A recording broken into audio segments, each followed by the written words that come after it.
You're welcome back. This is the Situation Room, coming to you live from our studio here in Accra. Situation Room, as you know, we talk politics, and is aware the reset agenda of President John Dramani Mahama is on course. He's made a number of appointments, and remember, last 2 weeks, we've been telling you these appointments the president has made to key government agencies and government institutions. Today, we'll continue with those appointments, or these appointments the president is making or has made. But today, the focus is on the Council of State. On Tuesday, the president officially swore in the 31 members of the Council of State, the official body that is expected to advise the president and the government of the Republic. We'll tell you who these individuals are as far as the Council of State is concerned, and what their backgrounds are and what they bring onto the table. Already there's been discussion over the relevance of the Council of State and if we still need the Council of State in this country. But before that discussion, let me tell you what's happening in Parliament.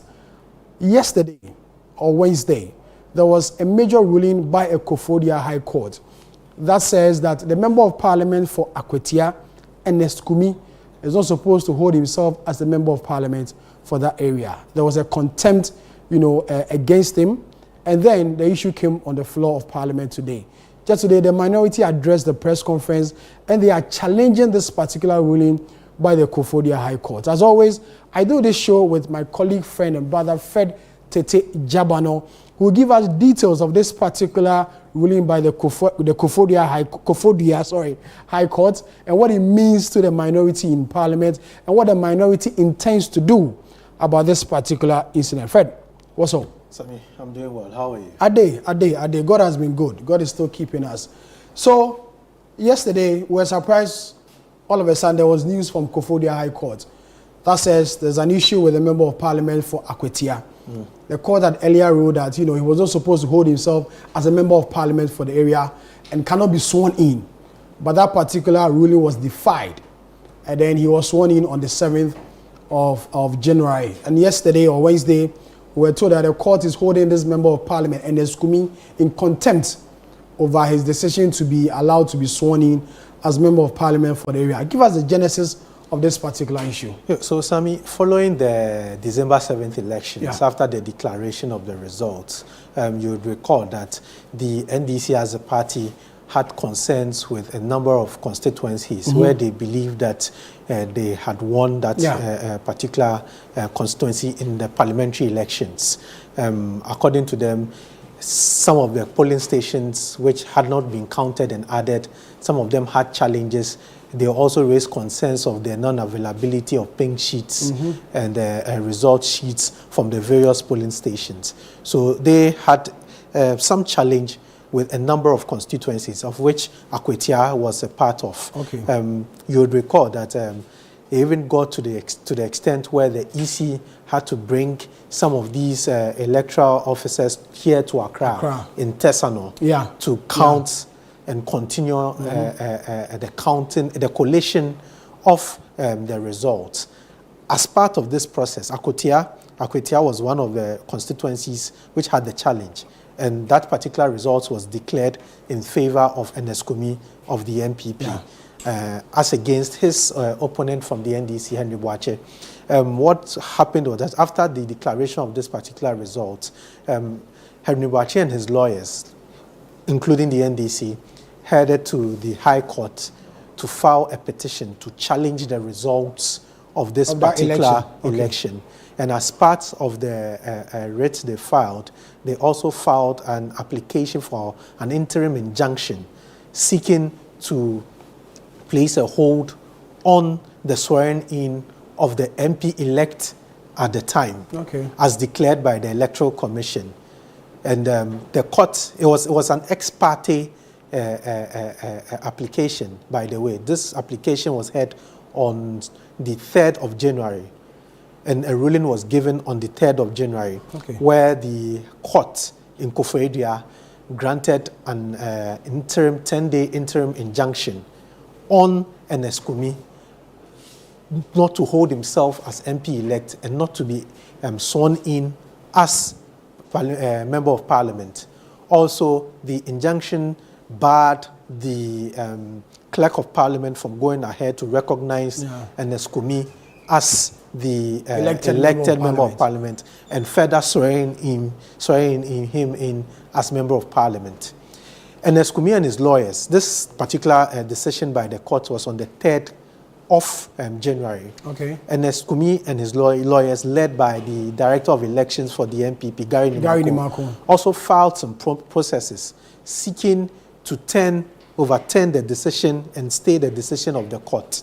That particular case was heard on the 6th of January, some few hours before the swearing-in. Yeah. In that particular case, they argued that the petition filed by Ernest Kumi and the petition filed by Henry Boache and the NDC, which is the NDC's candidate for Akwatia, could not stand because, according to them per law, what needed to be done was that the EC would gazette the results, and you could only file a petition after the gazetting and the declaration, official declaration of the results by the EC. Yeah. That had not been done. The court heard that particular argument and indicated that as of the time they were making the argument, the court had already published and gazetted the results for Akwatia. So the judge dismissed the concerns of the MPP and went ahead to indicate that the injunction still will hold. Okay. They left the court, and this, as I said, was some few hours to the swearing-in.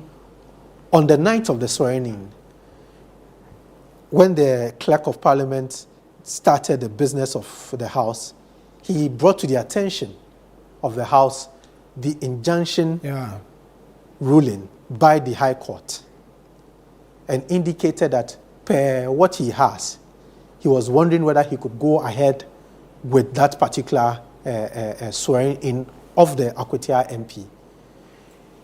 The Akwatia MP, led by the minority leader, Apenyo Makin, defended their stance why they thought that Ernest Kumi should be sworn in and indicated that they will take full responsibility of what happened.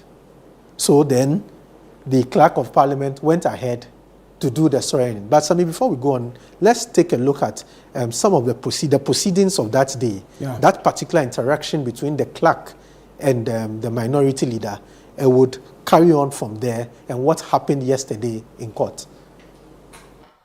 This is a matter that honorable members ought to know.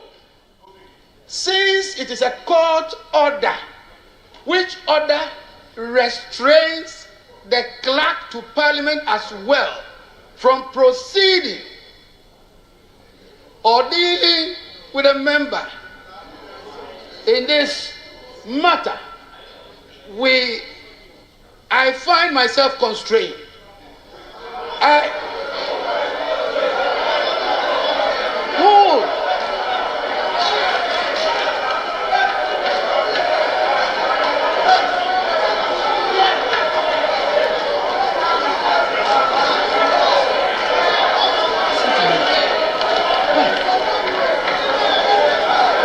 Listen to me.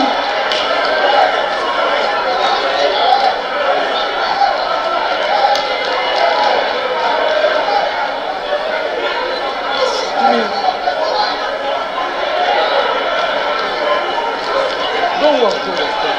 Get it through. All right. No. Let me finish. I'll do it. I'll do it. Honorable members.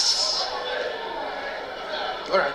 Honorable members. So I have brought this matter to the attention of the House. That is my pleasant duty to do. The member may decide, may elect to participate, but in doing so, I'm drawing attention to Article 105 of the Constitution, and I will read. A person who sits or votes in Parliament knowing or having reasonable grounds for knowing that he is not entitled to do so commits an offense and shall be liable on conviction to such penalty as shall be prescribed by or under an enactment of Parliament. Having done this, I have discharged my noble duty. I will end there.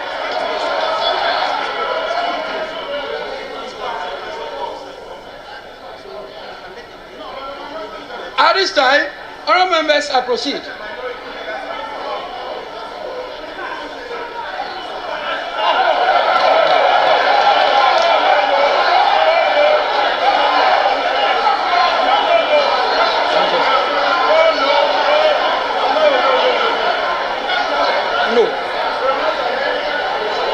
No. I am not sitting there.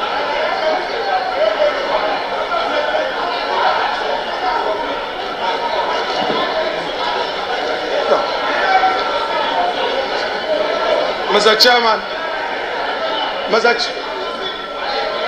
Chairman, colleagues, please, let's make a headway. Mr. Chairman, we have heard you.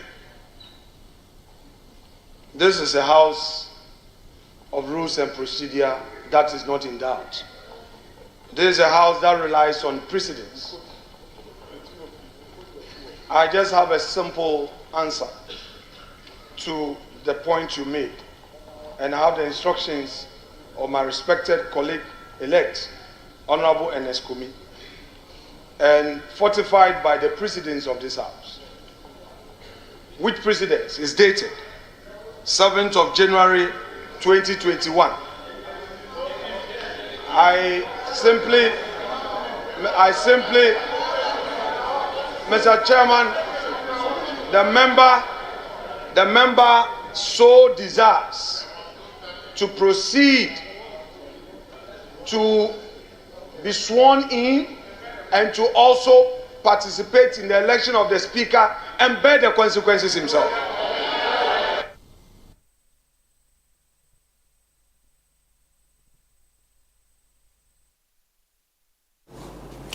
Yes, so Sami, that was the proceedings for that day. This was the 6th of January. This was the 9th of the 7th. Yeah. The 9th of the 7th of January 2025. When Parliament a was new about Parliament to be sworn in. Okay. was being sworn in. Yeah. And this was the discussion and the debate which went on before finally the clerk decided to accept the Member of Parliament and go on with the proceedings of the House. After the Speaker was voted for, the Speaker came in and swore in the members of Parliament, including Enes. Right after that, the NDC then went to court to file another application citing the Member of Parliament for Akwatia now, as he is called, Enes, for contempt. Yeah. Their argument was basically because he had disobeyed the orders of the court, which had told him not to hold himself as a Member of Parliament and not to be sworn in as a Member of Parliament. That was a 10-day injunction, an interim injunction. So the court heard the case. Yesterday, the court gave a ruling. But before the court gave the ruling, we are told that the legal team of the MP in question and the MPP, led by Gary Nimaku, were in court and tried to argue the case out. But they were stopped, or they were prevented, or were asked, or were told by the court that they were not going to be heard because they had not filed anything which shows that they were entering appearance in that particular case. They had not entered appearance. So the judge decided not to hear Gary Nimaku, who was representing the MP who is in question, Enes. The judge further went on to cite him for contempt and convicted him of contempt. What was not done yesterday was a sentencing, because as of yesterday, the MP was not in court.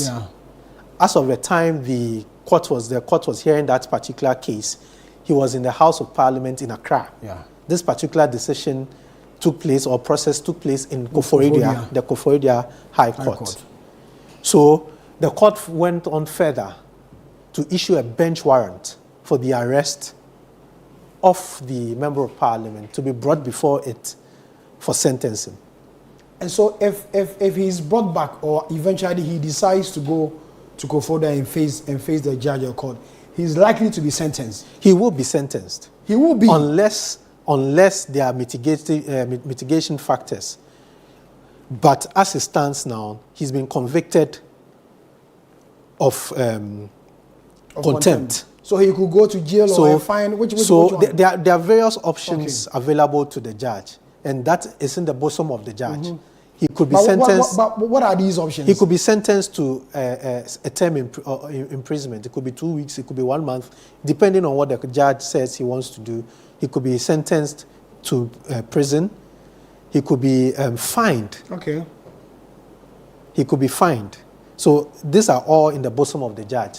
The judge will now issue out whatever punishment he thinks that the MP deserves. Okay, 2 questions. First of all, can he still hold himself as a member of parliament?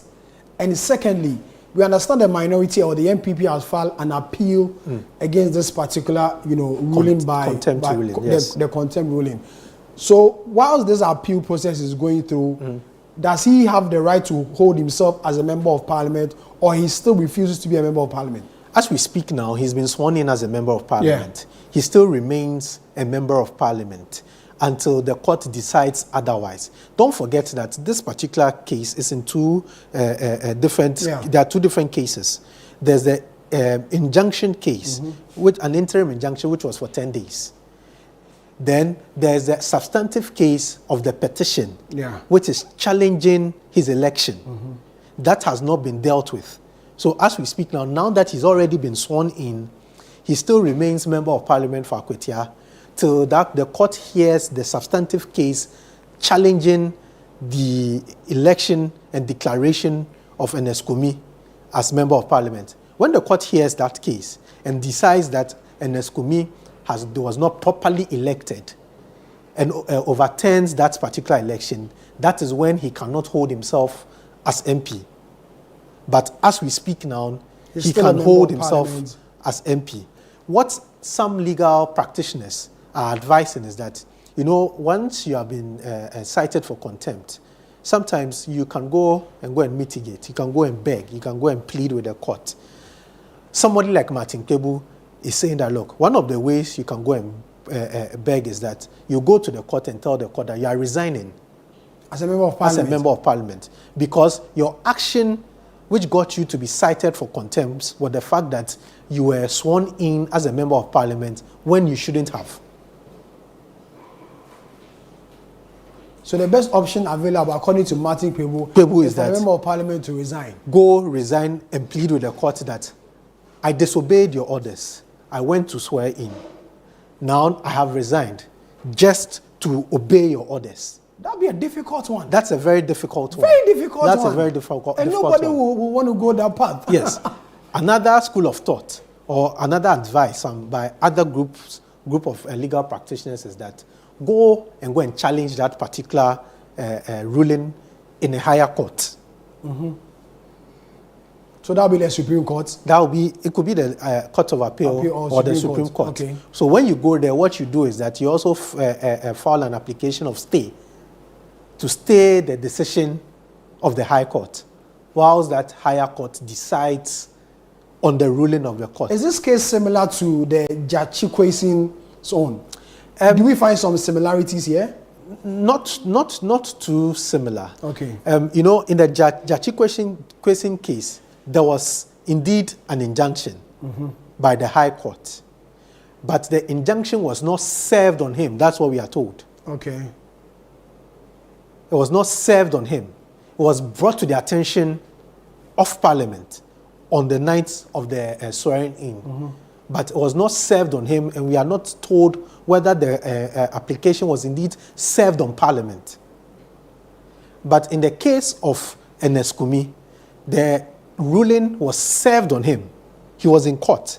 His lawyers were in court. He was served. And the lawyers even went back to court to get that particular decision overturned. I see. That is the difference with Jachikwesin and Eneskumi. Jachikwesin, the NDC said they had not seen and they had not been served any processes from the court. In Eneskumi's case, they had been served. They were in court. They even went to challenge that particular case, that particular ruling of the court. So that's the difference between Jachikwesin and Eneskumi.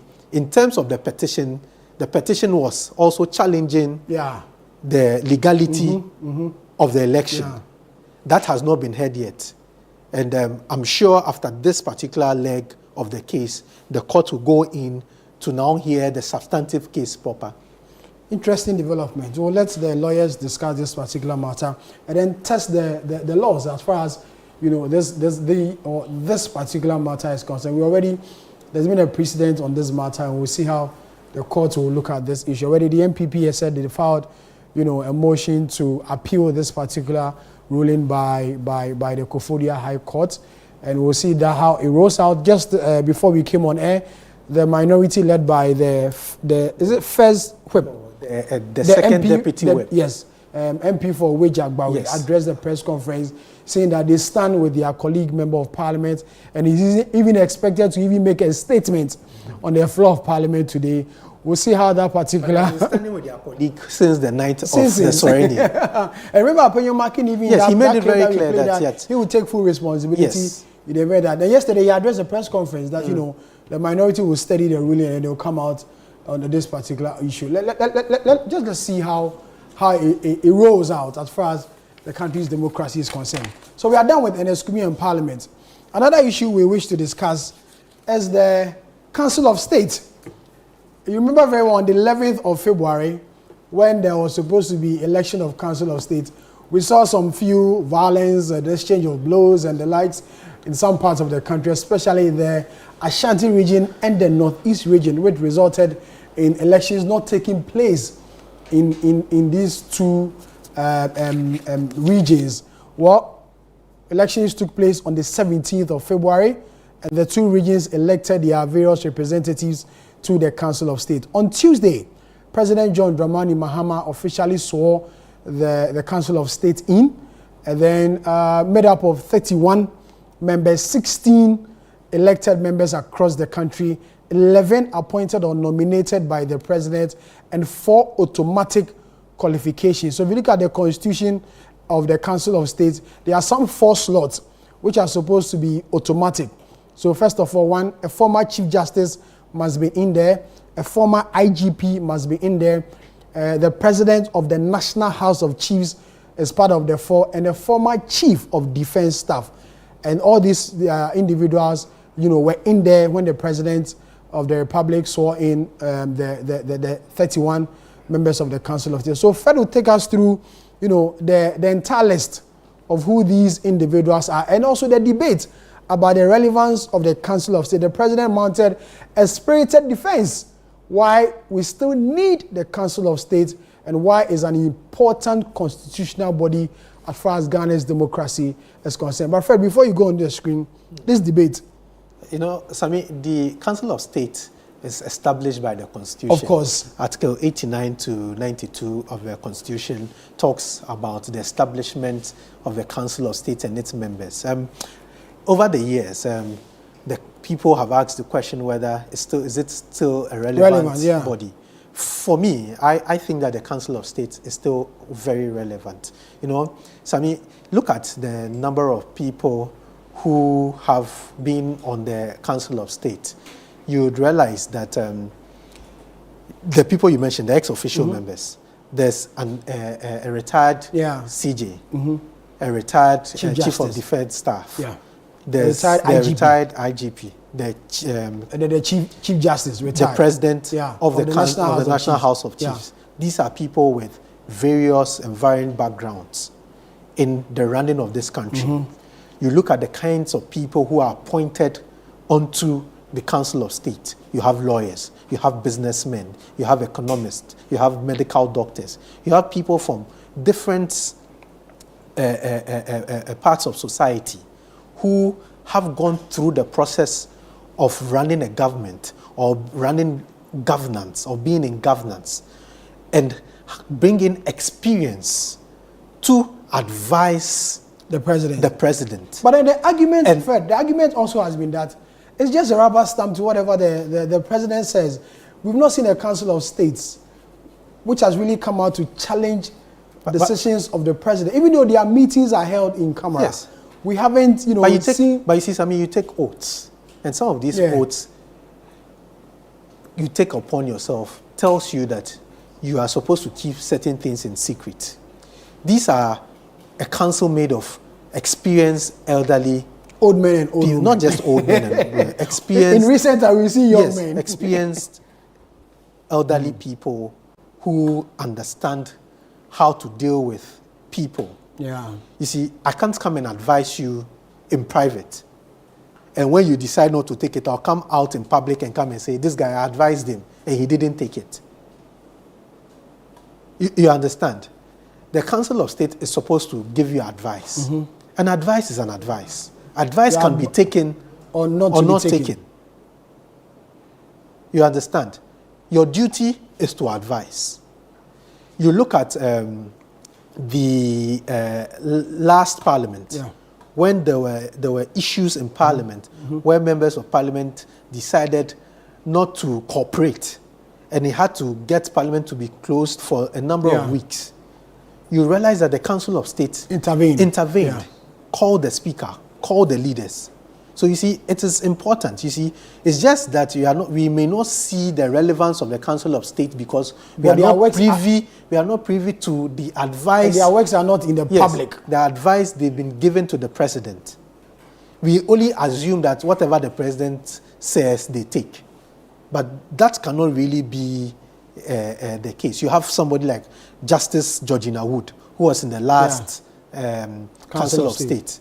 Odia Ahoho, the national president of the National House of Chiefs, the former president of the Council of States. These are very senior people.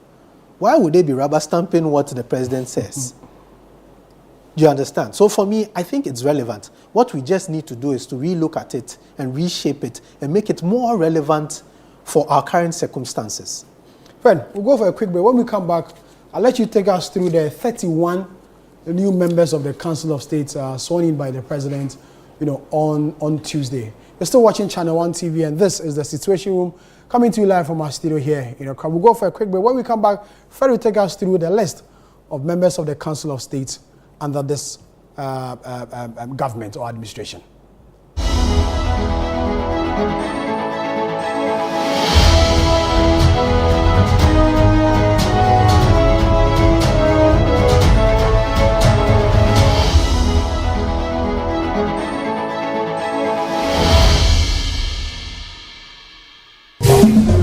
March, we invite you to splash in the pool of cultural expressivity and soak yourself in the celebration of indigenous authenticity in our Heritage Month.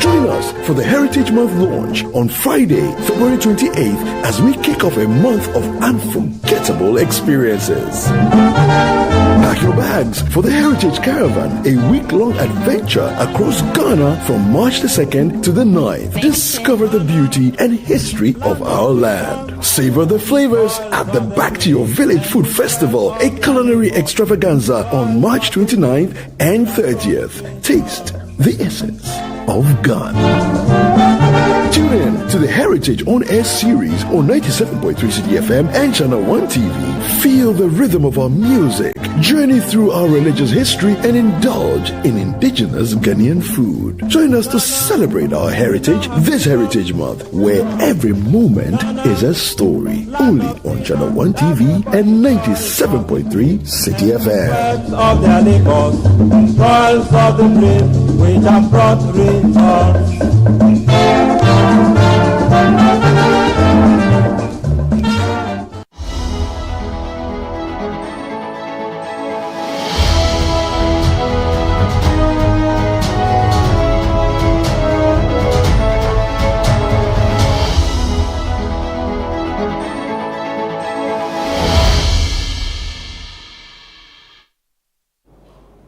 welcome back. You're still watching The Situation Room, coming to you live from our studio here in Accra. Before we went on that break, I was telling you the composition of the Council of State. Earlier, Fed has taken us through what is happening in Parliament as far as the Akwatia seat is concerned. As you remember, yesterday there was a ruling from the Kufuor High Court that, had issues with the Member of Parliament for the area. The minority has responded and they say they will file, an appeal against that particular ruling.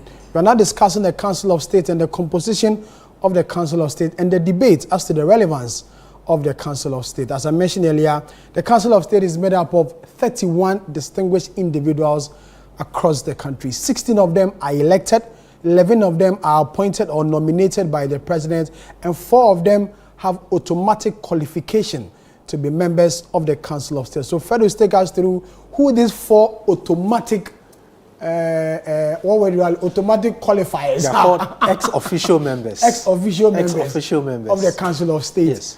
So these lot are a former Chief Justice, a former CDS, a former IGP, exactly, and the President of the National House of Chiefs. Yes. So, Sami, let's start. The 9th Council of States, and these are the officials, ex-official members. Let's start with a retired CJ. The person representing the retired CJ in this particular council is Justice Sophia Kufu. Her name had come in as a very interesting person, looking at the past few months before the election, DDP what the actions had been. But who is Justice Sophia Kufu? Justice Sophia Kufu was a lawyer who ended up becoming a judge and rose through to become the Chief Justice of the Republic of Ghana. She was appointed in 2017. And ended her term in 2020, after the 2020 election. That is where she, in 2020, that's where she ended her term. But Justice Sophia Kufu was first appointed to the bench by Jerry John Rawlings in 1997-1998. She was put on the Supreme Court. She served on the Supreme Court, gave a number of landmark rulings and judgments on the Supreme Court until she became CJ. After her retirement, usually when you see Chief Justices retire, they go very quiet. But she did not go quiet. She had been very involved in public discourse. The issue of the DDEP, like you mentioned, was one issue which she was very vocal about when there was the cuts in the haircut for pensioners. She came out to fight for pensioners. After that, she's been named as a member of the Council of State. You will find her in all the daily protests that these pensioners were, or retirees were having at the forecourts of the Finance Ministry. Yes. And her famous statement that, "Do you want me to lick the microphone?" was all over the place when journalists made an attempt to interview her or speak to her while she was present there. The next person is a retired IGP Mohammed Ahassan. IGP Mohammed Ahassan was IGP in the first Mahama government. He served as IGP from 2013 to late 2015 when he retired. Fred, I'm sorry to cut in there, but then we'll go to the Jubilee House right now. We understand the Minister for Government Communication is addressing the press conference. The President just concluded a cabinet meeting where key national issues were discussed and key decisions were taken as far as the organization of this country is concerned. So we go to the Jubilee House where Phyllis Kwatiofosu, Minister of Government Communications, is addressing the press conference. Is to put together this body of 19 ministers chaired by the President himself. And I would proceed to announce the names of the 19 ministers who form the cabinet. First on the list is the Minister for Finance, the Minister for the Interior, Minister for Health, Minister for Defense, the Attorney General and Minister for Justice, the Minister for Energy and Green Transition, the Minister for Education, the Minister for Trade, Agribusiness and Industry, Minister for Lands and Natural Resources, Minister for Foreign Affairs, Minister for Food and Agriculture, Minister for Communication, Digital Technology and Innovations, the Minister for Roads and Highways, Minister for Environment, Science and Technology, Minister for Works, Housing and Water Resources, Minister for Local Government, Chieftaincy and Religious Affairs, Minister for Gender, Children and Social Protection, Minister for Transport, Minister for Labor, Jobs and Employment. So these are the 19 ministers who form cabinet together with the president. Now, apart from these 19 ministers, other ministers are made to attend. And so you find that the description for that would be in attendance. So the following ministers were in attendance at cabinet today. So the Minister of Sports and Recreation, the Minister of Youth Development and Empowerment, the Minister for Fisheries and Aquaculture, Minister for Tourism, Culture and Creative Arts, Minister of State in charge of special initiatives, and my good self, the Minister for State responsible for government communications, the Minister of State for Climate Change and Sustainability, and Minister of State Public Sector Reforms. So this essentially is the composition of those who attended cabinet today, in addition to the cabinet ministers. Now, today's session primarily was to introduce cabinet and ensure that people have a handle on what exactly the expectation is of them in cabinet. The ground rules were set out, and important briefings on matters relating to governance took place. There were a number of briefings. The first, of course, as should be expected, was a briefing on security, the state of security in the country. So the Minister for the Interior, the Minister for Defense, and the National Security Coordinator took turns to brief cabinet on the security situation in the country. And the general view emanating from the briefing was that Ghana's security was strong. We are a safe country, and people are free to go about their normal activities without let or hindrance. And whatever threats exist, our security agencies have the capacity to deal with. So Ghana was declared safe from the briefings that were made at cabinet today. The second briefing was made by the presidential advisor on the 24-hour economy and accelerated export development, Mr. Guzitano. He briefed cabinet on preparations so far towards a full rollout of the 24-hour economy. And one was left with the impression that tremendous work had gone into what is arguably President Mahamat's foremost transformation plan, which aims to convert the Ghanaian economy from its present state into one that never sleeps and works around the clock. The briefing from Mr. Tano and his team shows, I beg your pardon, that we are on course to ensuring a smooth takeoff. And in due course, the 24-hour secretariat would be engaging the Ghanaian media so that through you, they can apprise the people of Ghana as to where things stand. And the president and everybody else in cabinet was highly confident that based on the roadmap that had been established, we were on course to achieving the objective of having a 24-hour economy. The final briefing was made by the minister responsible for finance. As you may be aware, we campaigned strongly on Ghana's failing economy. And indeed, our fears were borne out when the finance minister made his briefing. The situation is dire. The numbers are even worse than we had known in the period of the elections. But the minister, the president, and others involved in the management of the economy were confident that the proposals, the policy propositions, and the program that President Mahama has put on the table were sufficient to turn around the situation and lift the pall of economic hardship and despair that has hung over this country and its people all these years under the new Patriotic Party, where economic mismanagement and imprudent decision-making was commonplace. In a few days' time, President Mahama will be addressing Parliament he will be delivering a message on the state of the nation to Parliament. And he will take the opportunity to delve deep into our current economic state, what we inherited, and what plans there are going forward to ensure economic revival and resuscitation.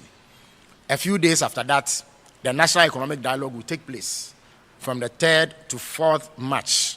And there too, various stakeholders in our economy, drawn from academia, civil society organizations, public servants, public officials, and other interested parties in the Ghanaian economy will meet to deliberate on the state of affairs. And there too, further insights will be shared on the state of the economy and how we can collectively achieve consensus on the steps that need to be taken to ensure that we get out of the situation and are on the road to rapid economic growth and development. And then on the 11th of March, the finance minister will present his first budget, which would again explain the situation and indicate what government's policies are in respect of the economy and what measures will be rolled out going forward to achieve the objective of getting us out of this economic mess. So this, in a nutshell, is what transpired in Cabinet today. I would pause here and invite questions from the media present. Thank you very much.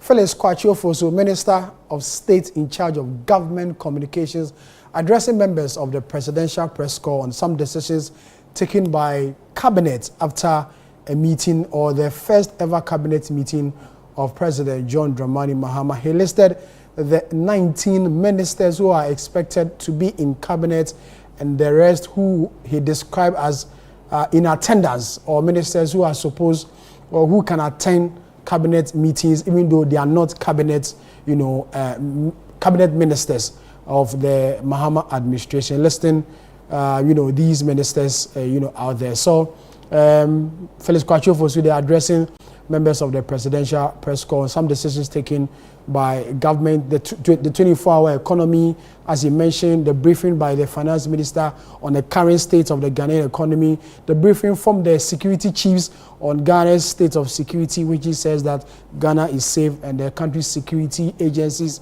are on high alert to avert any attack on the country. So we go back to what we were discussing earlier. Fed was telling us, the composition of the Council of State. There are 4 ex-official members in the 9th Council of State. We did former Chief Justice Sophia Ekufu. We're now dealing with the former IGP. Mohammed Hassan. He was IGP from 2013 to 2015. Okay. He was succeeded by John Kudalo. So he was IGP during Mohammed's first term in government. He has also been appointed onto the Council of State. And the next one is Air Marshal Michael Samson Oje, the retired CDS.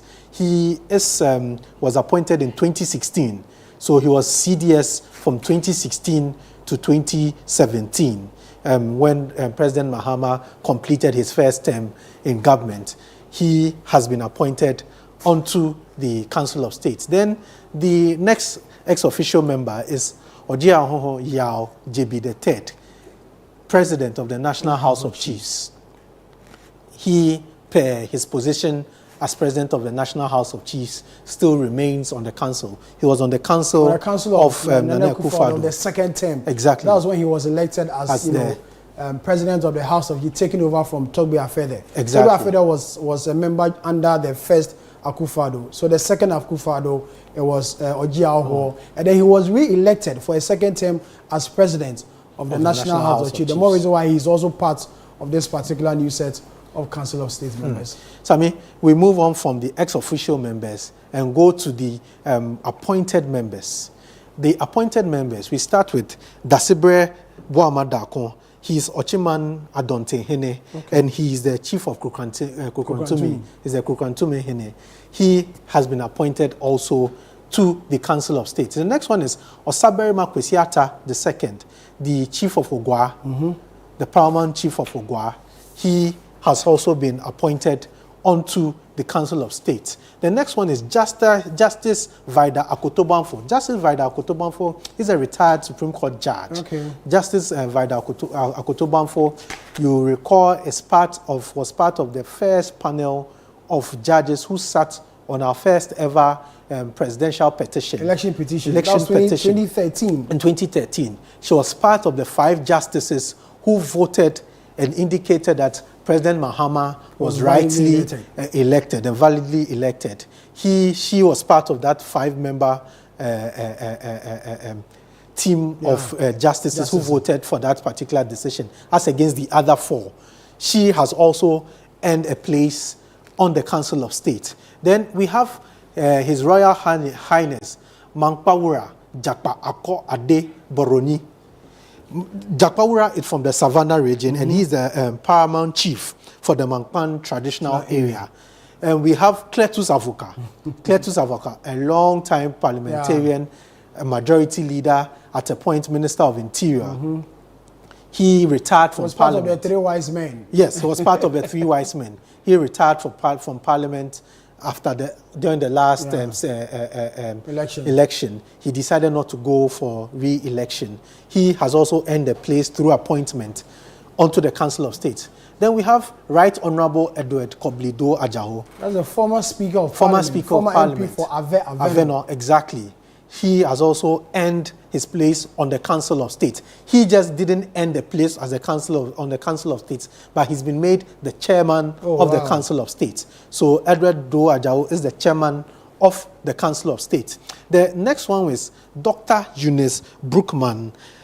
Emisa, Dr. Eunice Brookman. Emisa was a former health minister and also an ambassador to the Netherlands. I think under the Rawlings era. Yes, this was under the Rawlings era. Growing up, these were the names you were hearing on TV and radio. Oh, so I mean, you heard their names. Oh, of course. Interesting. Interesting. You've confirmed something to me. Yes, but she was a health minister under Rawlings and also an ambassador to the Netherlands under Rawlings. We have Madame Betty Maud Idrisu. Mrs. Betty Maud Idrisu, first female Attorney General, minister. She became Minister of Education. She has been an integral part of the NDC. In 2008, before the elections of 2008, she was one of the people whose name came up to be running mate to John Evans Atta Mills. She has also earned her place. And there's one thing you cannot forget. She's wife to Alhaji Idrisu Mahama, who is the chairman of the Council of Elders of the NDC. She has been also appointed onto the Council of State. We have Madam Cynthia Komle Ajete. She is from Tema, and she's usually known as Happy Yourself. That's how most people know her, especially in Tema, as Happy Yourself. When you go to Tema, you mention Happy Yourself, they'll turn you to Madam Cynthia Komle Ajete. We have Madam Molly Enim Ado. Madam Molly Enim Ado is a former ambassador to Italy, also served under the NDC government as an ambassador to Italy. Then finally, for the appointed members, we have Nana Sajemfoa, Queen Mother of Enyima in Kintampo. So she is coming from the Bono Ahafo areas. Yes. So these are the appointed. Or nominated. You know, nominated. They are appointed. They are appointed. They are appointed because they don't go through. They don't go through vetting. So they are appointed. Okay. So these are appointed members of the Council of State because the president has the right to appoint these individuals to the Council of State. I think there's 11. 11 of them. 11 of them. And then the 16 are elected. Exactly. The 16 are elected. So now let's look at the 16 and their backgrounds. The 16 and their backgrounds. We have Nene Drolo Bosu Adamati.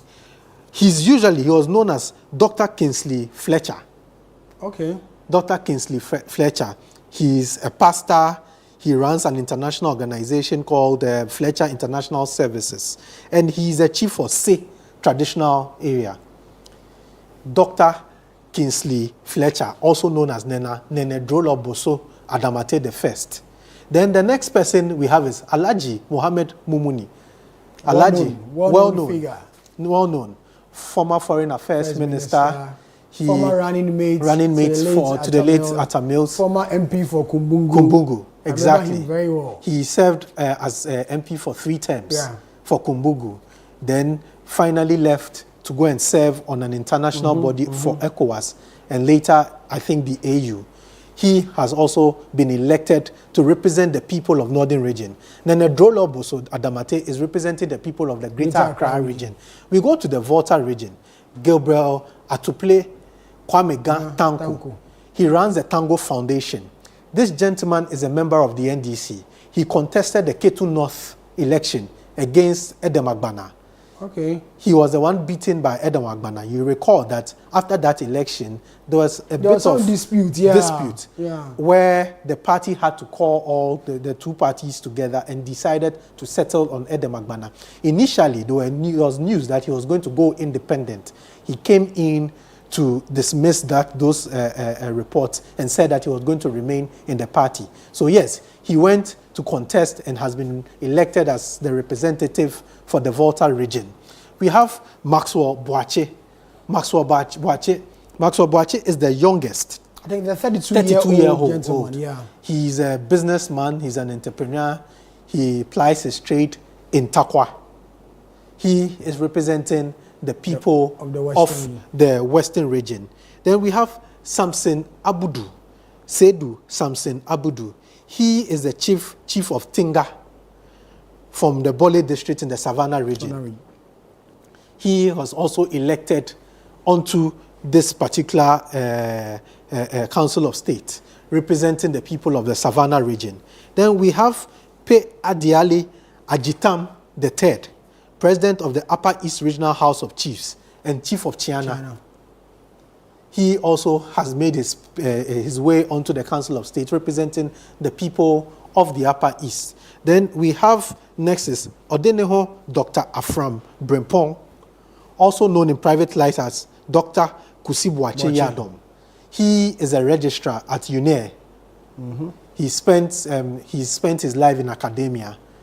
He also went to contest this particular election and is now representing the people of Bono. We have Michael Kwame Mumuni. He's the first vice chairman of the NDC in the Upper West region. Okay. So he is a member of the NDC, contested that particular election, currently the first vice chairman of the party in the region. Then we have the next one being Nana Pinapim Yao Kabrese, the fifth. He is paramount chief of Yeji, the traditional area in the Bono East region, representing the people of Bono East. We have Mrs. Evelyn Crown. Mrs. Evelyn Crown is representing the people of the Eastern region. She used to be a former women's organizer of the NDC. She had been in that role since 2004. Oh, okay. And has served for a very long time as the Eastern Regional Women Organizer of the NDC. She's also made her way onto the Council of State, representing the people of the Eastern region. Then we have Yao Otre. Yao Otre is the current Ahafo Regional Chairman of the NDC. The current Ahafo Regional Chairman of the NDC. He has also made his way to the Council of State. Then we have Hakim Adai, representing the people of the Central region. He's current constituency chairman for the Trifo Etimokwa constituency. He is a current constituency chairman for that particular constituency on behalf of the NDC or for the NDC. He also contested and is representing the people of the Central region on the council. The next one we have is Richard Kins Atipo. Richard Kins Atipo. He is the president and founder of Legon Cities. The football club? Yes. Oh, okay. A businessman. And this is his second time on the council. He was on the last council. Okay. In the previous council, he was there, representing the people of Oti region. And he's been re-elected. And he's been re-elected to represent the people of Oti region. So this is his second time on the Council of State. Then the next one is Michael Edu. Big Edu. Big Edu. Very popular figure. Yes, very, very popular Very popular figure. First in the Western region, when the region was divided into two, he went to the Western Big North Edu. region. Very popular guy. He's now the regional chairman he's the regional of the Western regional of the Western North region. Yeah. Big Edu. Big Edu is representing the people of the Western North on the Council of State. Then we have Alhaji Saka Abuba. Alhaji Saka Abuba is the chief of Kuba in the Northeast region. He is representing the people of the Northeast region. Then Yao Owusu Obimpe, a former Ashanti regional chairman of the NDC. Yeah, so, you look at the elected people and you realize that they are all NDC if they are not from somewhere. The traditional setting, they find their roots into the NDC or from the NDC onto the Council of State. You have regional chairman, constituency chairman, people who have contested parliamentary elections. To confirm what people have said, that the Council of State will remain a rubber stamp to the president, because if these people find their way to be members of the NDC, which a political party the president also belongs, obviously you will find little opposition to a lot of things the president will do. But it depends. But you see, in the MPP era or under Akufo-Addo, it was similar. Yes, and was similar. And I'm saying that, but you still have people like Mohamed Mumuni. You have people like Doa Jaho. He's a known NDC. He's a known NDC. But you see, they are senior people, very well experienced, but then their political party inclination will always be. You have Justice Sophia Akufu. We don't know the political party she belongs. You have, but it's a 31. Justice Akotoba. It's a 31 composition. When it comes to elections, you always have the other side always voting. You always have the other side, winning over the other side on the aisle. But the politics in Ghana has entered everywhere. I'm told that rather the church you attend determine which political party you even belong. Oh, really? Oh, yes. So, Sammy, which church do you attend? That's another exciting edition of the situation. Ignore Fred. That comes to you live from our studio here in Accra. My name is Sammy Wiafe. I did this with Fred Tete Jabon. Until we come your way again next week, may the good Lord be with us all.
Ago.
The much anticipated City TV's Heritage Caravan is here, and the day, which is March 4, 2023, is basically here. And as we speak, the vehicles, as of 5 a.m., were all present in the premises of City TV at Tesano.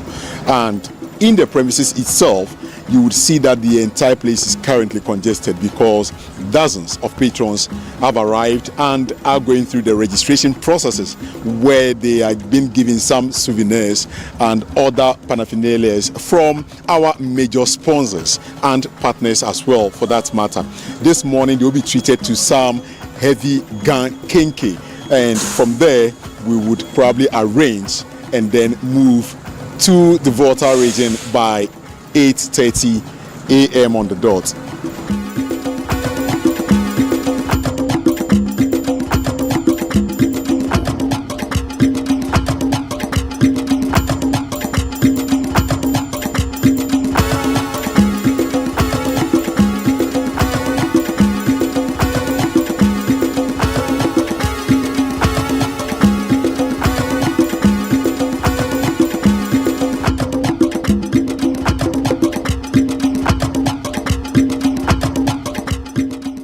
A brass band here. They will not disturb, but just enjoy them. So God's gift, brass band, you love them. Take it up.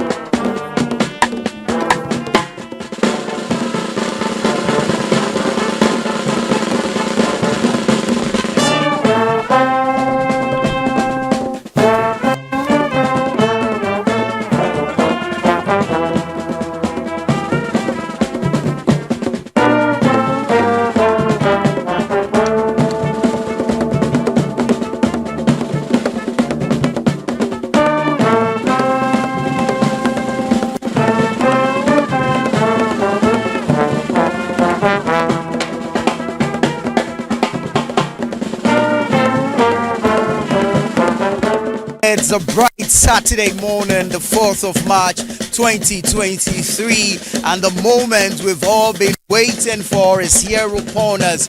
Over 150 participants of the 2023 Heritage Caravan converged here on the premises of City TV at number 5 Ula Hansen Lane, Tesano in Accra, to kickstart what promises to be a beautiful journey, an exciting, exhilarating, fun-filled, thrilling, educative and informative trip around the country. We're going around 14 regions in 7 days, and we're starting off day 1 from the premises of City TV here at Tesano. As you can hear in the background, we have the God's Gift Brass providing us some amazing entertainment, and you can hear and see them in their most exciting moods ever, kicking away at the drums, and of course they'll be blowing into their trumpets and all that to give us some wonderful brass band rendition of some of our favorite songs. And so that's what's happening here at the premises of City TV. Now registration is ongoing, as we've seen participants trooping in. Now you can see various registration here. We've split them according to the various buses, and so you come through, you get registered, you pick your tag, and then your buses are branded as well. I'm going to bring in the head of events and partnerships here at City TV and City FM, Frema Edunyame, and she is going to help us with the routes that we'll be using, and of course the experiences that lay ahead for these wonderful participants who have showed up this morning, going through the registrations, and of course what they should be expecting once we embark on this journey. Hello, Frema. Hi, Nana. Always good to see you. You look more excited than the participants themselves. Well, I've been counting 365 days, and finally we are here. So. We give thanks to God for that. So basically, let's run through our itinerary for this year, the 2023 Heritage Caravan. Of course, this is day one. Registration has begun. Now, from here, where's our first stop? What will be happening at the first stop? And then where next? Right, so from here, when we move from the premises of City TV, we are heading to Eastern Region, but we are driving through Volta Region. So we are going to Amejope Mountains first. Now, when we leave there, we'll go to the Eastern Region in Akosombo. We'll be lodging at Royal Senchi, and there's going to be a beautiful pool party tonight, you know. And this route is going to be taken care of by Ebony Condoms, you know. So this year, what we are doing is we are giving the various routes, you know, to the sponsors to handle. So from Greater Accra to all the way to Eastern Region is going to be Ebony Condoms and subsequent routes as well. Now from the Eastern Region tomorrow we'll be heading to the Ashanti Region. So we go to Ashanti Region. From Ashanti Region we move to the Upper East Region. That's a long drive. That's a very long drive, you know, and we may not be stopping like we usually do because of security reasons. And like we've always said, the experience itself is actually on the bus. So this is specially curated to give participants that bus experience. Exactly. It is a road trip. So the excitement really is on the bus. So from Kumasi to Upper East is going to be a very long drive, but very, very fun. Now from Upper East Region, we come to Northern Region, so Tamale. From Tamale, we head to Bono Region. From Bono Region, we move to the Western Region to Maha Beach Resort. From Maha Beach Resort, we are coming to Central Region, Cape Coast, but we'll make a stop in Sekondi. Before we leave Tamale, are we going to go through the Savannah region as well? Absolutely. So, you know, we'll be doing the Mole National Park, we'll be doing the Paga, we'll be doing the all these stops, you know, on our way. So that is happening. And then from Western Region to Cape Coast to West Central Region, we are stopping in Sekondi. We are being hosted by one gentleman, Mr. Nkumsa. We say a very big thank you to him. So remember last year we did it, this year we are doing it as well. So we'll make the stop there. We go to Central Region where we'll lodge at Ridge Royal. So from Central Region we make a stop in Asen Manso and then we are back in Accra. It's very important that we say a very, very big thank you to our sponsors. You can see that they are ably represented here. They have come here in all their pomp and pageantry to say farewell to us, and some of them will be with us on the trip as well. So we say a very big thank you to Hollard Insurance. We say thank you to Colgate, to European Union in Ghana, to NLA, to GTA, to Goyle, to Ebony Condoms. Is there anybody I've not mentioned? To Voltec Mineral Water, Malta Guinness, European Union in Ghana. We say a very, very big thank you to them all. All right, thank you very much, Sprema. We will go about and speak to some of our sponsors and, of course, our participants as well. Hello, how are you doing this morning? Hi, I'm good. How excited are you to be on the Very excited. I have been waiting for this since last year. Yeah. So you finally get the chance to go on the Heritage Caravan. What are your expectations? Fun, adventure, networking. Yes, and then have a good time. Hello, sir. How are you doing this morning? Hey, I'm doing very well, thank you. Great stuff. Are you on the trip with us? Yes. Amazing, amazing, amazing. How excited are you? Very, very excited because it's been a long time we've gone on holidays or gone on break. So this is like a breakout session for us. Yeah. What exactly are you looking for on this particular journey? What is your major expectation? Everything. Everything, that's huge. Yeah, it's huge. Great stuff, great stuff. Let me just jump over to my lady here and pick your thoughts on the caravan. How did you hear about it in the first place? I heard it on City FM. Yes, I did, and I've been hearing it since they started. So I just decided that this year I want to take advantage and then get to know Ghana. Apart from Accra, Greater Accra region, apart from the Western region, I really don't know most of the regions. So I just want to take advantage and then get to see the other regions in Ghana. I like that. I like that. How long have you waited to be on the trip? Like forever. Like forever, right. Forever, really. I'm really looking forward to it. I'm excited, really. I just couldn't wait. I couldn't wait to be here, so... But when you say forever, really, what happened? Is that work schedule, or you just couldn't secure a seat on time? What has kept you this long? Well, my gentleman here was not making time, so now he has the time. I really had to pin him down to be around this time so we could just explore Ghana. So yeah, he was a reason, but I thank God that he's been available now. Yes. Amazing stuff. We wish you all the best on the journey. Let's go learn, let's go inform ourselves, let's go have some amazing fun on the Heritage Caravan 2023.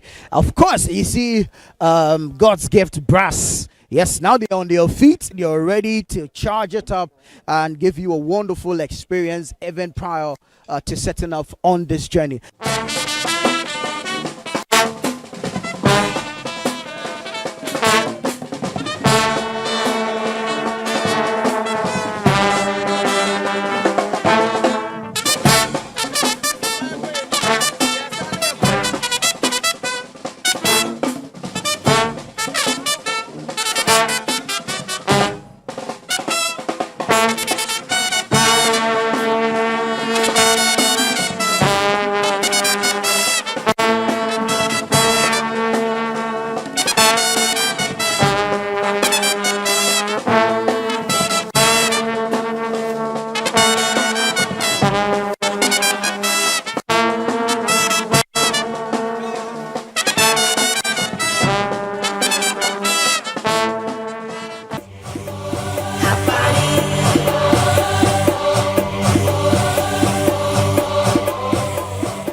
The numbers were just overwhelming, and our previous experiences would instruct us that we should be careful how many people we can take. Amount you pay is a third of how much it costs to do the thing.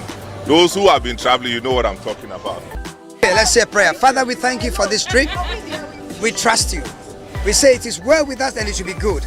As we go with you. And we ask that your angels, goodness and mercy, will ride with us. For all the other parties, those preparing, the team that is ahead of us, where we'll be staying and everything, the way back, it's all in your care. We commit ourselves to you. We also pray that in some areas of our lives, this trip will bring change and meaning and we'll come back refreshed for a better tomorrow. Thank you in Jesus' name. Amen. Amen. Wishing you a safe journey.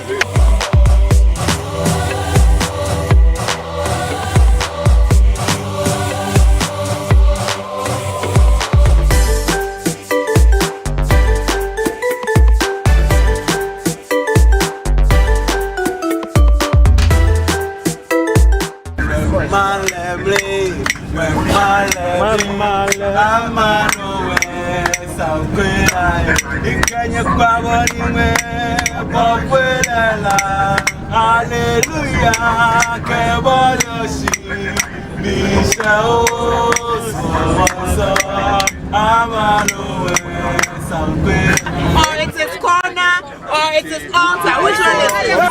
Standing at the corner. Another word you're called. Amen. 2, 3, let's go.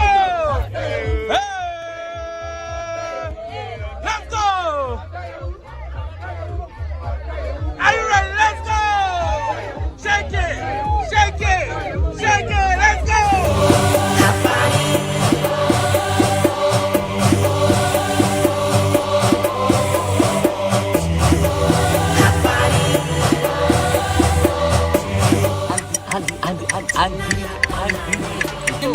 Who is it? Who is it? Who is it? Who is it? Minimum effort. Yeah. Stretch your legs. Stretch your legs. Stretch your arms. Yeah. Yeah.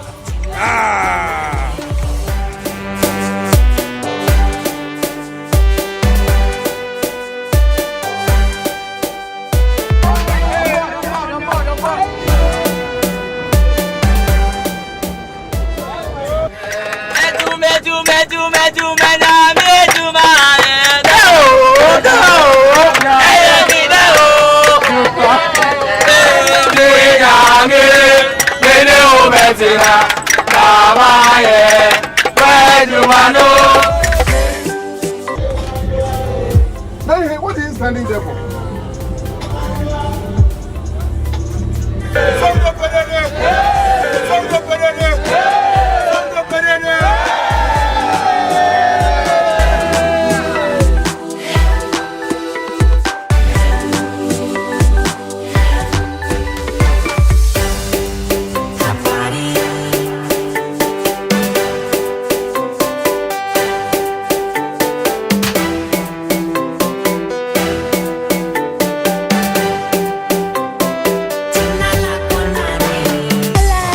Welcome.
origin of people.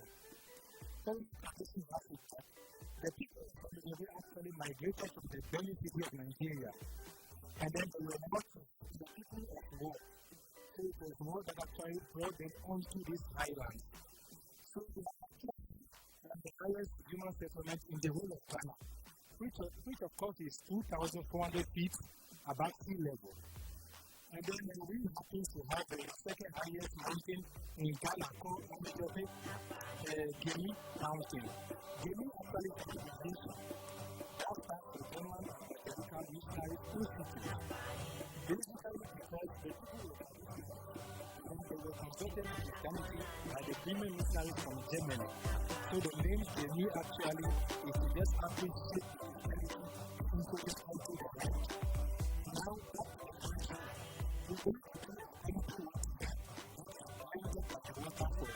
so it's 2 in 1, the waterfalls and then the canopy work.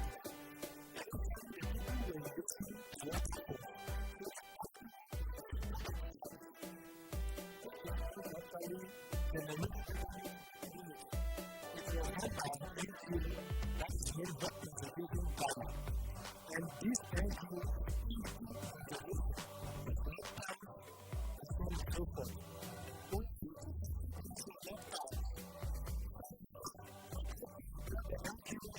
community is the problem.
Just 10 minutes. To get there is 10 minutes. And the walk should be 5 minutes. Once again, the walk should be 5 minutes. And then we'll get there. Because the walkway itself is just 136 meters in total. I don't call it wasteful. It's challenging. Thank you. You're using the right word. It's interesting. So they're coming back. So we always advise you hold water before you get down there, so that when you're coming back, you will not feel it. You do a sip. Yes.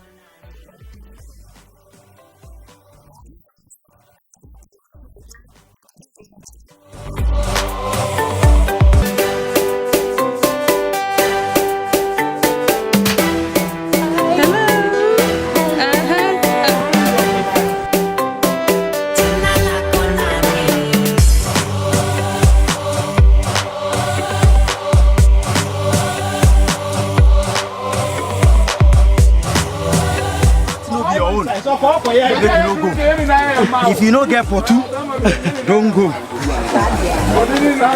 Then what again? The money for protectors. It pass me the leader. Where they? He choke. About what here? Abai has given No, we are going. You can't give up. We are real human beings, so we do real things. Let's go. No imagination. Move it.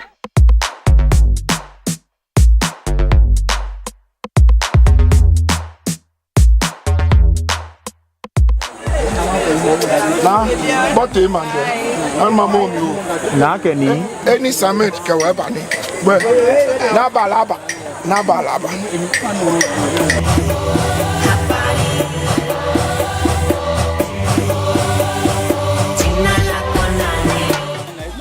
So make I do like this.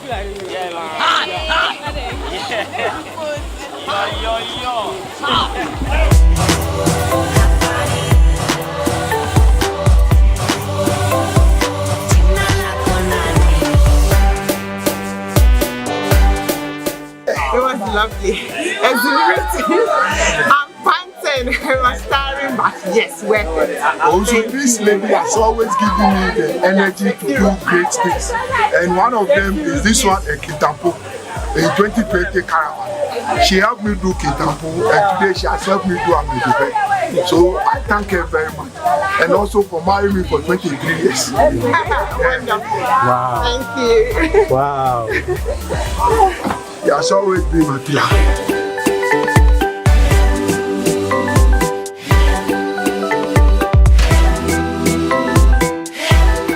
Long wait, finally done, finally happy. My worst phobia was here, but then I pushed through and I made it. And of course, cheese Colgate natural always. I didn't even know I could before I got onto the walkway, we took we ran a lot of steps, we ran from lots of steps up until we got here, and I was losing energy, but I got my energy back. Yes. I'm actually afraid of heights. I didn't think I would be able to make it, but hubby motivated me. I'm done with all my exercise for Caravan. But thank you to Heritage Caravan for letting us come here. It was very good. Charlie, the excitement is well organized. Everything is okay. Please, can I book for next year?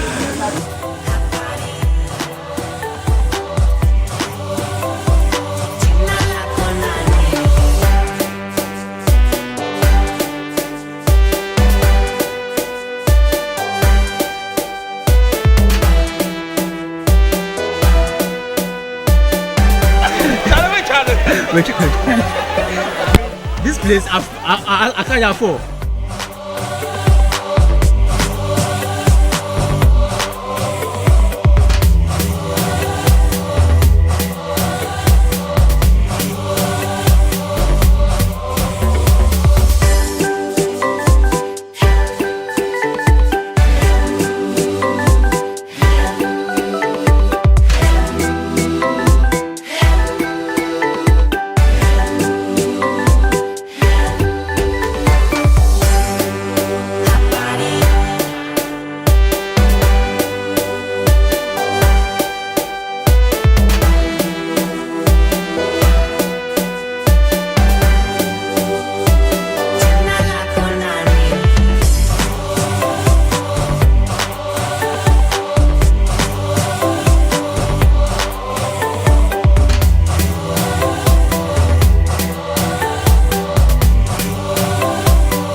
Hello and welcome to Newsfeed on Channel 1 TV. I am Hawa Idrisu Mustafa. Coming up, minority in Parliament files appeal challenging Koforidua High Court's decision to convict Akwatia MP.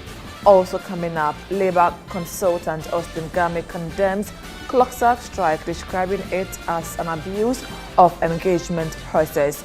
Coming up in business, National Development Plan Commission calls for enhanced training of public sector workers to boost service delivery. And later in sport, Gold Stars CEO opposes proposal by majority leader to broadcast Ghana Premier League on Super Sports.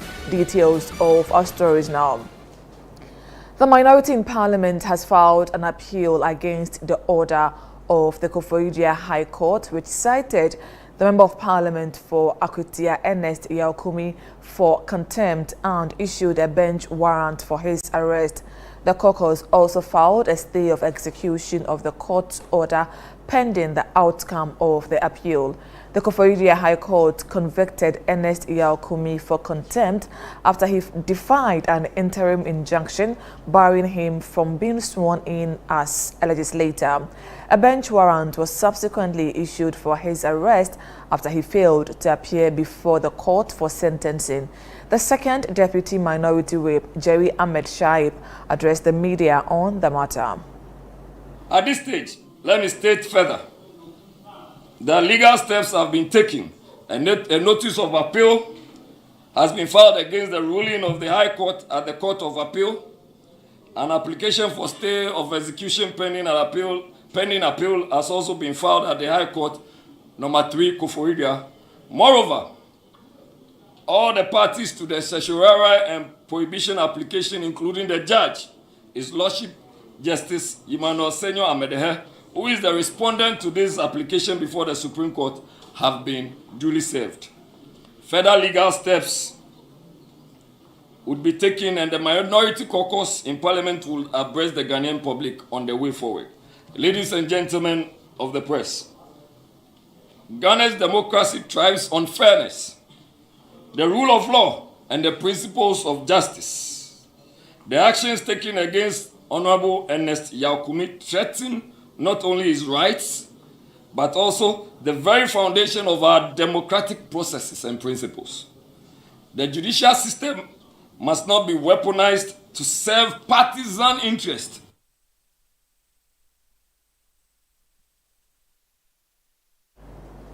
Labour consultant Austin Game has condemned the ongoing strike by the Civil and Local Government Staff Association of Ghana, CLOGSAG, describing it as an abuse of the engagement process. The strike stems from CLOGSAG's demand for the removal of Samuel Adumboche as Registrar of the Births and Deaths Registry. The association accuses the government of reneging on its promise to reassign him, citing his participation in the registry's budget hearing on February 17 as proof that the commitment was not honored. However, Mr. Game argues that the strike is counterproductive and disregards proper procedures for resolving labor dispute. He maintains that the engagement and dialogue should be prioritized over industrial action.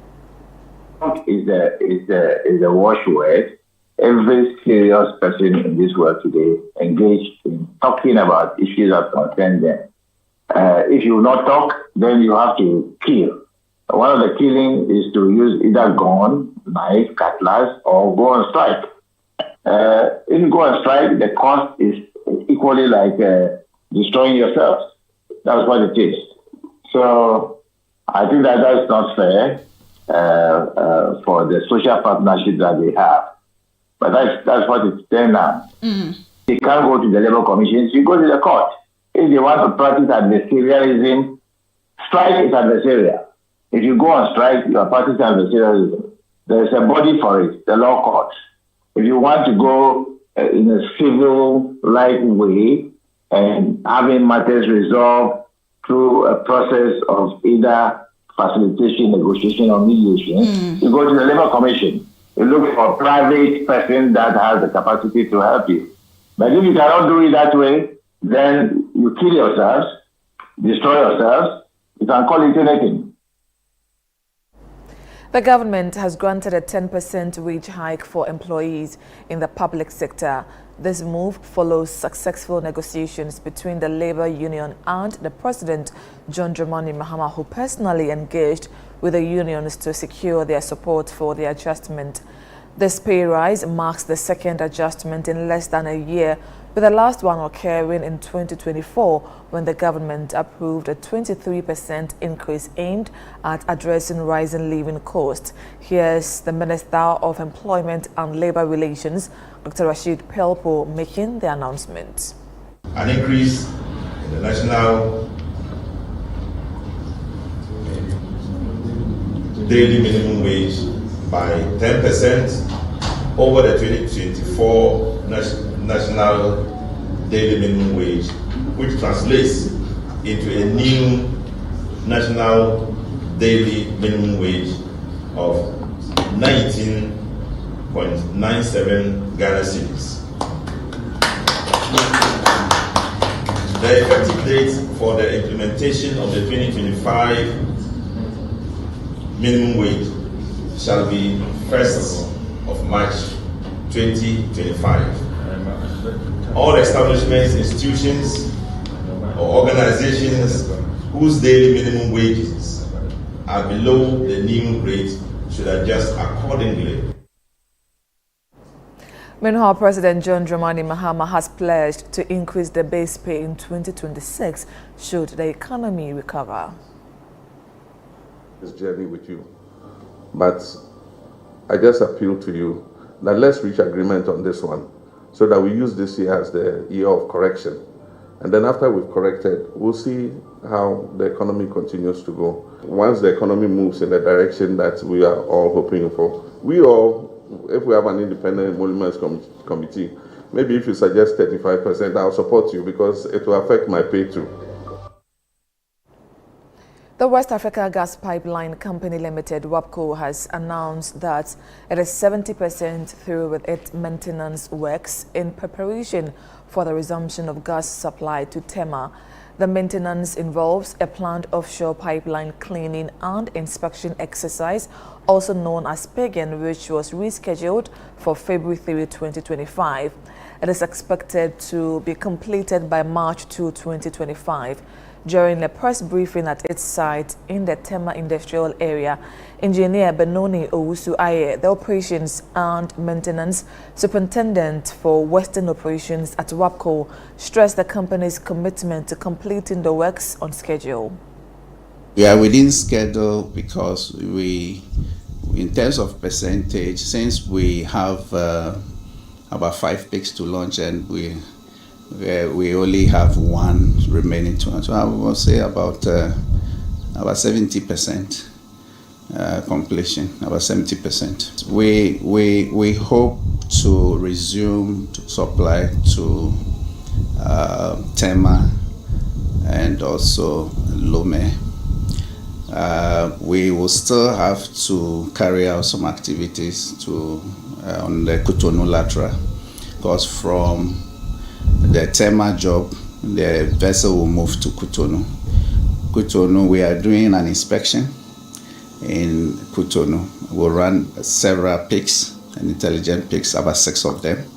So Cotonou will not be able to resume by the 2nd. We're looking at either 5th or 7th of March. But for reverse flow and Tema, we should be ready before 2nd March. The Futu Municipal Assembly in the Central Region will begin administering cholera vaccines on Tuesday, February 25. According to the Municipal Health Directorate, the exercise will start in the Futu East and West, that is the most affected areas. The vaccines aim to boost individual immunity against the disease. Municipal Health Director Paulette Brown announced this after a Futu MP, Alexander Apenyomakin, donated 100 mattresses to health officials in the municipality. She noted that while the donation was timely, mobility for staff conducting contact tracing remains a major challenge. We have the vaccination from 26th of this month, that is February 2025, to the 1st of March 2025. Oh, the vaccines are in the region, so all that have to be distributed. So vaccination itself will start on the 26th of February 2025. What are the target areas? Okay, so Futu, most of our cases are coming from the Winneba West and East, and most of the cases, that's where they are coming from. So that's where we'll start from, at least to cover everybody. That's the idea, to cover everybody that is eligible to take the vaccination. So after that, then hopefully the rest will come and we'll cover the other. But so far, we are starting from Winneba West and Winneba East. Are there estimated numbers we're expecting around that side, Winneba West and East? We are working with their population. You are still watching Newsfeed on Channel 1 TV. I am Hawa Idrisu Mustafa. Still to come, Upper East Regional Minister appeals to Boko people to give peace a chance. We have details coming up shortly. Please do stay.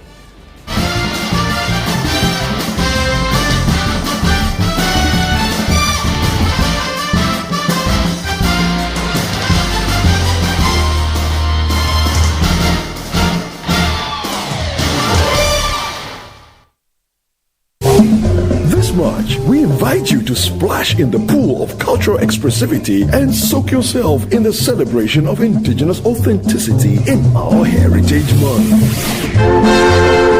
Join us for the Heritage Month launch on Friday, February 28th, as we kick off a month of unforgettable experiences. Pack your bags for the Heritage Caravan, a week-long adventure across Ghana from March the 2nd to the 9th. Discover the beauty and history of our land. Savor the flavors at the Back to Your Village Food Festival, a culinary extravaganza on March 29th and 30th. Taste the essence of Ghana. Tune in to the Heritage On Air series on 97.3 CDFM and Channel 1 TV. Feel the rhythm of our music, journey through our religious history, and indulge in indigenous Ghanaian food. Join us to celebrate our heritage this Heritage Month, where every moment is a story. Only on Channel 1 TV and 97.3 CDFM. Of their labors, toils of the brave, which have brought results.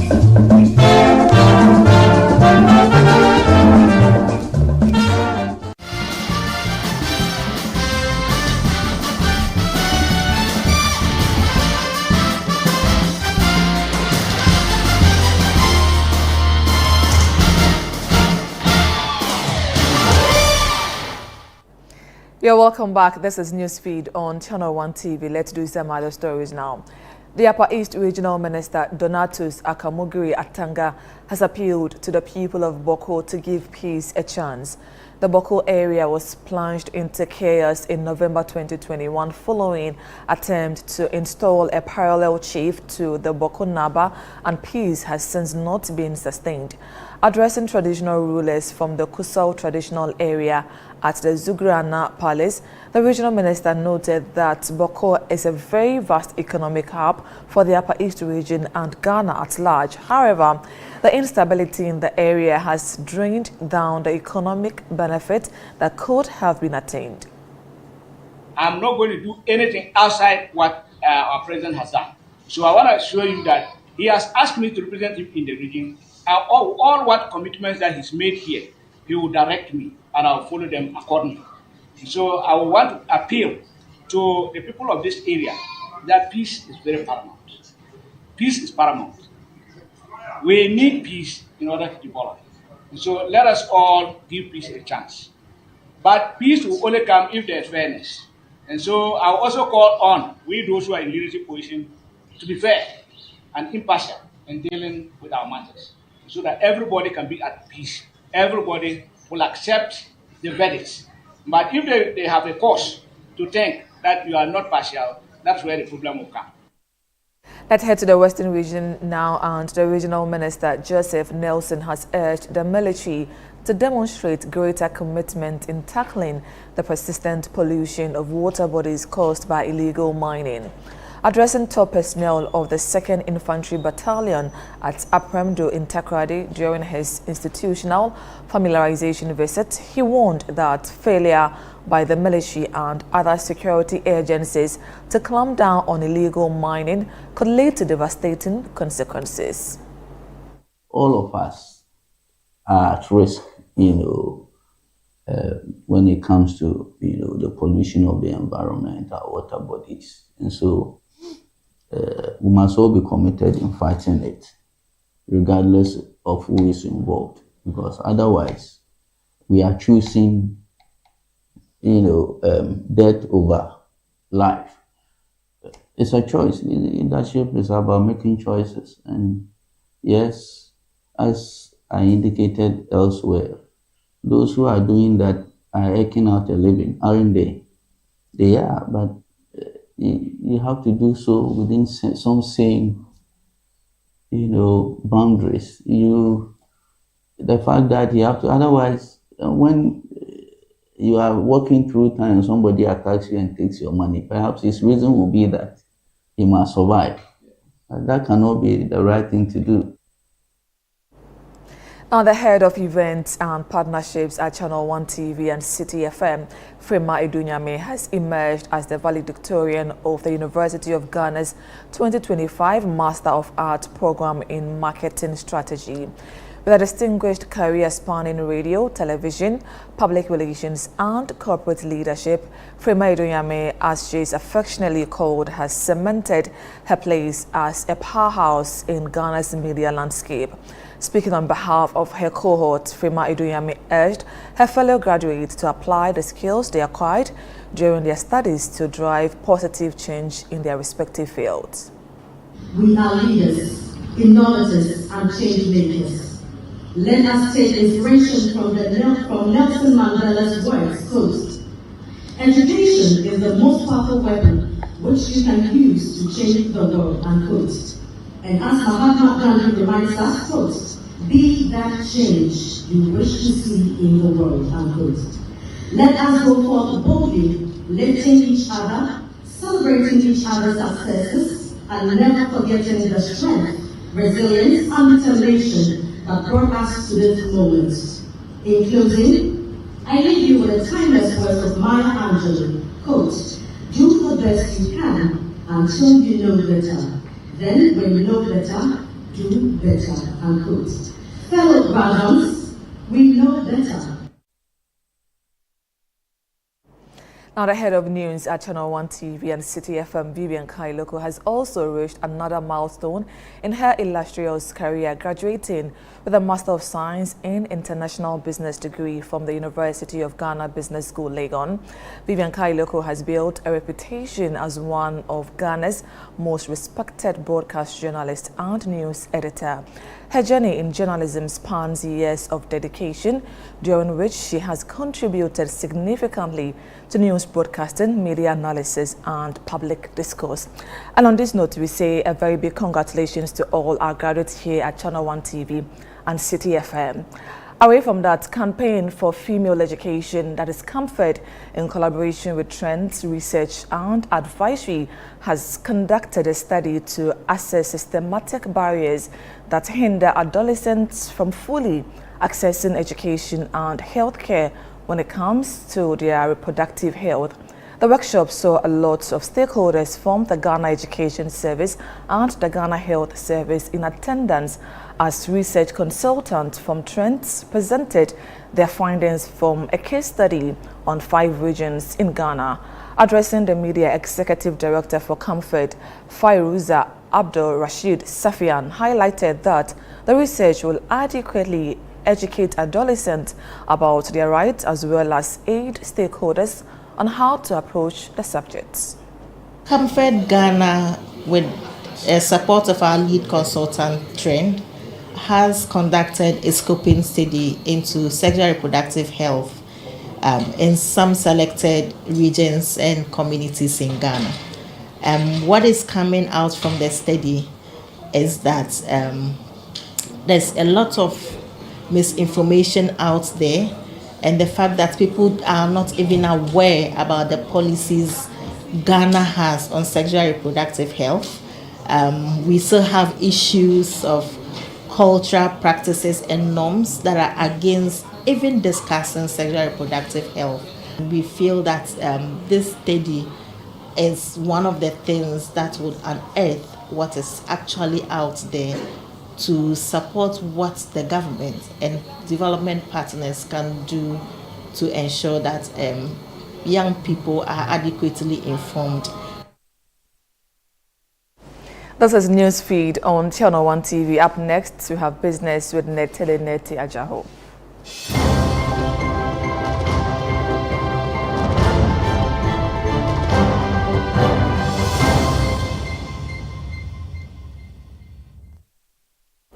Hello Netele, good evening. Hello, good evening. What do we have in the world of business? Yes, the business community is calling for more training for public sector workers to ensure that services are improved. Please give us the details. Okay. Now, the chairman of the National Development Planning Commission, Dr. Nimoy Thompson, has emphasized the need for continuous training of public sector workers as a strategy for improving efficiency and service delivery. Speaking on the sidelines of the opening of the Kaizen Institute for Labor Economics in Tema, Dr. Thompson noted that a well-trained workforce is essential for effective policy implementation and national development. T is a function of efficiency. So if you want to improve productivity, you have to be efficient in the utilization of your resources. In economics, this is measured by what is known as output per hour worked. So it's basically labor productivity. How efficient are your workers, both in the public sector and in the public sector, private and public sectors? How efficient are they in producing the goods and services that they need? Now, the Chamber of Oil Marketing Companies has warned that it strongly opposes any policy that may threaten local businesses within the downstream sector. COMAC made a statement on the back of the cylinder recirculation model, which was introduced by the previous government, which, according to the Chamber, did not benefit local industry players. In an interview with the media on the recently concluded Downstream Dialogue 2025, organized by COMAC, Gabriel Kumis noted that he will await the government's stance on the model. Has just taken over, and the MP has had a new chief executive. There's a new minister in place. They haven't made any push on CRM. I think all the push that was done previous years, and you saw the reaction of our members. I mean, we had to come out very strongly to defend our investment and to defend the over 12,000 Ghanaians that we employ. We are yet to engage the new MPA political bosses to see what direction CRM must move. But it's obvious that the old approach has not worked and it's not going to work. We have always said that we cannot stop government from implementing its policies, but your policy must not come to destroy the investment of indigenous Ghanaians. And that's all for business. I am Netele Nete Ajaho.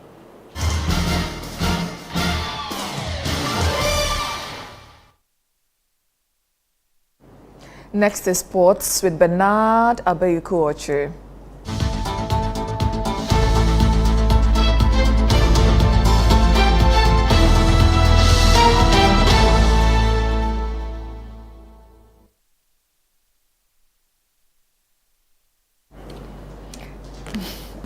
Hello, Abeku. Hi, Hawa. Good to see you. Yeah, good to see you too. What do we have in the world of sports? The football, what's the consensus of the game are talking, okay, in relation to what we've been battling with. So they say now they are going to follow the measures. Let's give us the details. Let's get to it, shall we now? CEO of BBN Gold Stars, Akwatia, has expressed his disappointment with the proposal by Majority Leader Mahama Ayariga to broadcast the Ghana Premier League on SuperSport. Ayariga's suggestions aimed to increase the league's visibility, urging that it could surpass the exposure of European leagues. However, Edu contends that many Ghanaians cannot afford pay TV services, rendering SuperSport an impracticable choice for local football broadcast. Instead, he advocates for airing the league on the Ghana Broadcasting Corporation, saying that this would provide free and unrestricted access to all football fans nationwide. I agree with him to say that our league must be broadcast on SuperSport. I would rather suggest that they must resource our Ghana Broadcasting Corporation, that's the GBC, that's our local TV entity. If the resource GBC and GBC is able to take the TV rights of the clubs, why can't GBC also sublet some of the rights to the local TV stations in Ghana, the Abdul TV, the Kesben TV, the City TV, so that everybody in any jurisdiction in Ghana can have access to what? Ghana Premier League. How many Ghanaians are able to afford SuperSport in their homes? So, in my opinion, they can think of resourcing GBC so that GBC can take the TV right. And by that virtue, GBC is in Ghana and all other local TV stations in Ghana, they can equally also go to take some of the rights. Then the rights and the coverage will expand. That's my opinion. Now, President of the Ghana Football Association, Edwin Simeon Okraku, arrived earlier this afternoon at the Kumasi Asante Kotoko Secretariat to commemorate with the club over the passing of the staunch supporter Francis Frimpong, also known as Nana Poli. The meeting held behind closed doors is part of a broader effort to address strategic plans for enhancing security measures at various venues following the tragic death of the devoted Kotoko fan.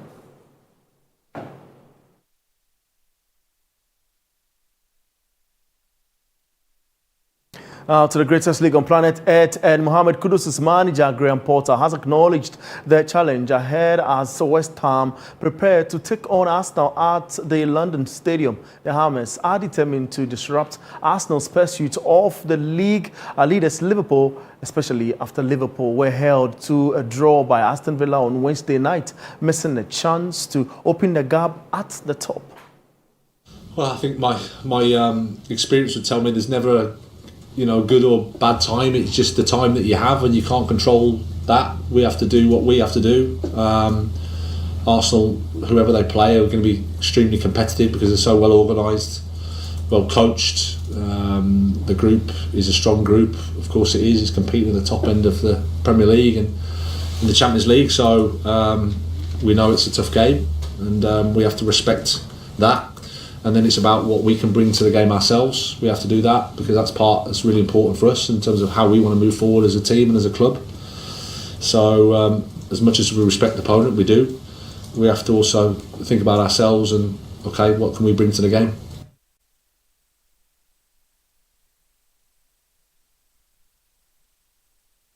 And that's the very latest from the world of sport, and I am Bernard Abekoju.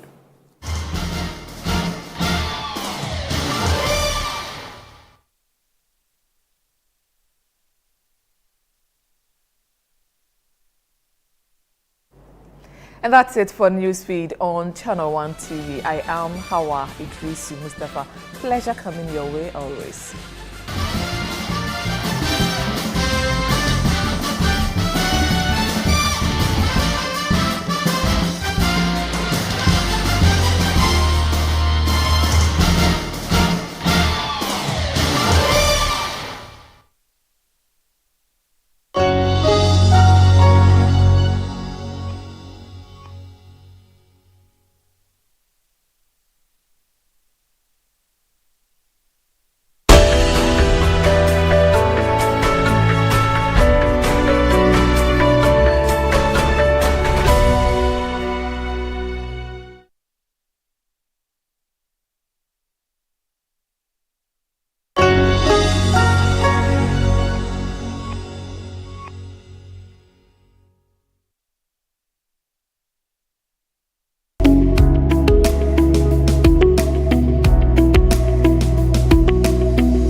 Which is headquartered in Accra, Ghana, and has a network of local assemblies in Ghana, Europe, and the United States, Canada, as well as parts of Africa. He is also the founder and chancellor of Central University and the CEO of Otabil and Associates, an executive and leadership growth consultancy. He also serves as the senior pastor of Christ Temple, a ministry of the International Central Gospel Church, with a congregation in the tens of thousands. Dr. Mensa Otabil has been awarded honorary doctorate degrees for his work in various fields. He was also a recipient of a Millennium Excellence Award Then again, in 2007, ladies and gentlemen, he was honored by the government of Ghana with a state award, Order of the Volta religion. He was in 2013 considered the 24th most influential Ghanaian, and in 2015 Ghanaians voted him as the most influential person in Ghana. Ladies and gentlemen, with a huge round of applause, help me welcome PSA Dr. Mensa Otabil.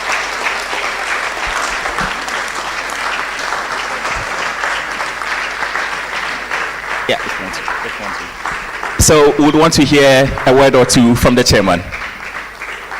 You can do much better, please. Welcome. Thank you very much. Please be seated. I was quite surprised to know I was the chairman. I thought I was just coming to listen, but because the president was threatening to make me chairman, and I said, no, I just wanted to come and be part of it. So